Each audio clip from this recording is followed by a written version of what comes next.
ఇప్పుడు ఒక పావలా పెంచడం, ఒక రూ. 10 తగ్గించడం, ఒక రూపాయి పెంచడం, రూ. 2 తగ్గి ఇట్లా కాదు.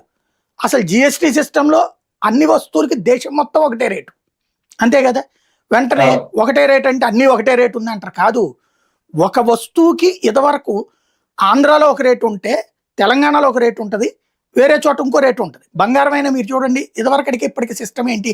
మోడీ వచ్చాక చేసింది. అంతకుముందు బంగారం అనేటటువంటిది ఒక్కొక్క అంటే ఇంటర్నేషనల్ దాంతో సంబంధం లేకుండా ఉండే రేట్లు. ఇప్పుడు ఇంటర్నేషనల్ రేటే మనకి ఎక్కడైనా పనిచేసేది. ఓన్లీ అదనంగా తేడా వచ్చేది ట్రాన్స్పోర్టేషన్ కాస్ట్. హైదరాబాద్కే, బెంగళూరుకే, విజయవాడకే ఇట్లాగా. అట్లాగే ఈ జిఎస్టీ కూడా ధరలకు సంబంధించిన క్లారిటీ ఇచ్చేశారు. ఏది ఏ వస్తువు ఏ స్లాబుల్లో ఉంటుంది. ఒకటి 18%, 28%, 13% ఇది. ఇందులో మొన్న ఒకటి తీసేశారు. 4 స్లాబుల నుంచి ఒకటి తీసి పడేశారు. ఇప్పుడు 3 స్లాబుల్లో నడిచిపోతుంది. కాబట్టి ఇంకా బడ్జెట్ గురించి సామాన్యుడు ఏం ఆలోచించాలి? సిగరెట్ ధరలు ప్రతి బడ్జెట్లో పెరిగితే ఇప్పుడు కూడా పెరిగినాయి. ఈ దఫా ఏకంగా రూ. 55 అట. 10 సిగరెట్లు ఉండే పెట్ట రూ. 55 పెరిగిపోయిందట. ప్రతి బ్రాండు కూడా. అంటే అది ఎంత తక్కువ తాగిద్దామని. కానీ తాగడం మానట్లేదు. అది ఎక్కువ ఖర్చు పెడతానే ఉంటారు. తాగడం అలవాటు పడ్డాడు. అలవాటు లేనివాడికి ప్రాబ్లం లేదు. నా బొట్టడికి అయితే సంతోషం.